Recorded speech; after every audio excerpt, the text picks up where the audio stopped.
Dear students அனைவருக்கும் வணக்கம், வந்தனம், நமஸ்காரம். நடராசன் சத்தியமூர்த்தி, திருச்சிராப்பள்ளியிலிருந்து. தேர்வுகள் நெருங்கி கொண்டிருக்கின்றன. மிகச் சிறப்பாக நீங்கள் படித்திருப்பீர்கள். எதை பற்றியும் கவலைப்பட வேண்டிய அவசியம் இல்லை. இருந்தாலும் சில குழந்தைகளுக்கு எக்ஸாம் ஃபியர் அப்படின்னு ஒரு ஃபியர் இருக்கும். எக்காலத்திலும் ஃபியர் என்பது உங்களுக்கு கூடாது. எக்ஸாமினேஷன் ஃபியர் என்பது இருக்கவே கூடாது. அப்ப எக்ஸாமினேஷன் ஃபியர் இல்லாமல் இருக்கணும் அப்படின்னா மூணு முக்கியமா நீங்க பண்ணணும். 3 இம்பார்ட்டன்ட் திங்ஸ். எக்ஸாம் நெருங்கின்னு இருக்கு, ஓகேயா? ஃபர்ஸ்ட் அன்னைக்கு எழுத போறேன். ஸோ அந்த எக்ஸாமினேஷன்ல பயமே இருக்கக்கூடாது. நீங்க நல்லா படிச்சுட்டீங்க, நீங்க பயப்பட வேண்டிய அவசியமே இல்லை என்பது அனைவருக்கும் தெரியும். அப்ப என்ன வேணும்? First you need proper rest. இனிமே எக்ஸாமினேஷன் முடிகிற வரையும் தினைக்கும் 8 மணி நேரம் நீங்கள் உறங்க வேண்டும். Sleep is very very very very important. ஒரு எக்ஸாமுக்கும் இன்னொரு எக்ஸாமுக்கு நடுவுல டைம் இருக்கும். அந்த டைம்ல என்ன பண்றேன்? You revise. First rest is very important. Second is revise. அந்த கேப்ல படிச்சதை ஒரு தடவை ஃபாஸ்டா பாரு. எல்லாம் படிச்சதை திருப்பி பார்க்கறதுல என்ன கஷ்டம்? You revise.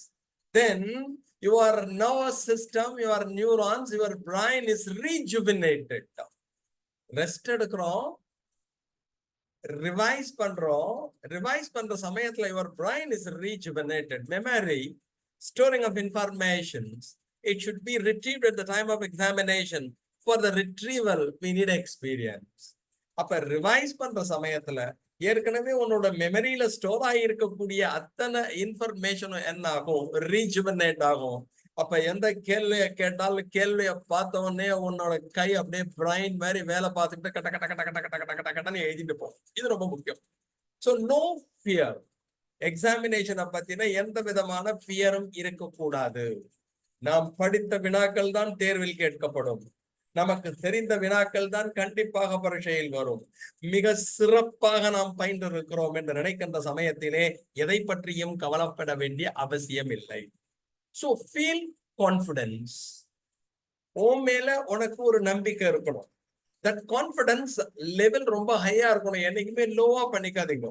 இது கஷ்டமா இருக்குமோ, அது கஷ்டமா இருக்குமோ, அந்த சப்ஜெக்ட் எப்படி கேட்பானோ, எந்த சப்ஜெக்ட் எப்படி கேட்டா என்ன, நம்ம படிச்சிருக்கோம், சிறப்பா படிச்சிருக்கோம். அப்ப சிறப்பா படிச்சிருக்க சமயத்துல எந்த கேள்வி கேட்டாலும் நம்ம பாட்டுக்கு உஃப் அப்படின்னு ஊதி தள்ளிட்டு போயிடுவோங்கிறத ஞாபகத்துல வச்சுட்டு self confidence is very important.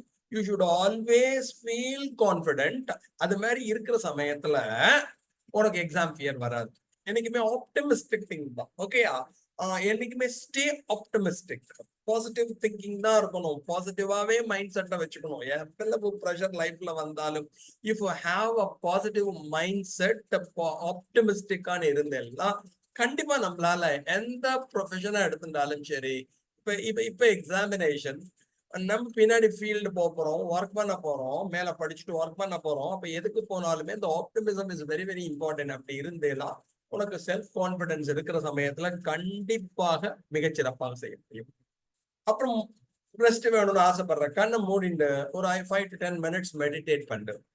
அப்ப நீ தியானம் செய்கின்ற சமயத்துல என்ன ஆகும் அப்படின்னா உன்னோட மைண்ட் ரிலாக்ஸ் ஆகும். அடுத்த கான்செப்ட படிக்கிற சமயத்துல ரொம்ப ஈஸியா இருக்கும் என்பதை மனதில் நிறுத்திக்கொள். உனக்கு அந்த கஷ்டம்லாம் இல்லை, இருந்தாலும் சொன்னேன்.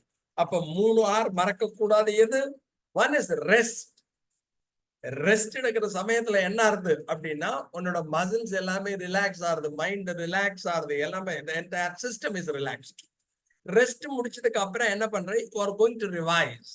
ரிவைஸ் பண்ற சமயத்துல you are stimulating your memory, you are stimulating your neuron, you are stimulating your nervous system, you are stimulating your brain.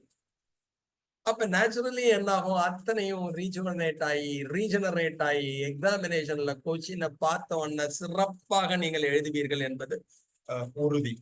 So self-confidence, Vivekananda சொன்னது ஞாபகம் வச்சுக்கோ. You can do anything and everything. You can move the mountains and ride the oceans for Almighty. Faith in yourself and faith in God. This is the secret of success. So நம்பிக்கை என்பது அவசியம். யார் மீது? உங்கள் மீது உங்களுக்கு நம்பிக்கை இருக்க வேண்டும். So say no to exam. எப்பயுமே எக்ஸாமினேஷன் ஃபியர் என்பது நமக்கு இருக்கவே கூடாது. எதுக்கு ஃபியர்? யாருக்கு ஃபியர் இருக்கணும்? படிக்காமல் இருந்தால் ஃபியர் இருக்கணும். நம்ம நல்லா படிச்சிருக்கோம். இல்ல சார் நான் கொஞ்சோண்டு விட்டுருக்கேன் சார், பரவாயில்ல கொஞ்சோண்டு விட்டேன் என்ன, விட்ட கொஸ்டின் பரீட்சையில வராது.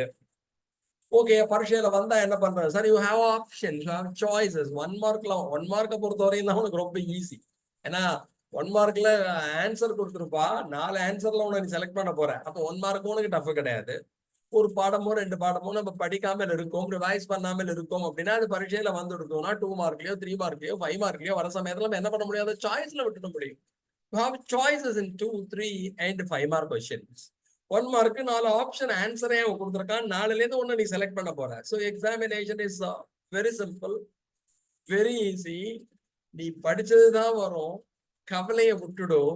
ஸோ பண்ணணும், எக்ஸாமினேஷன் ஃபியர் என்பது நமக்கு இருக்கக்கூடாது.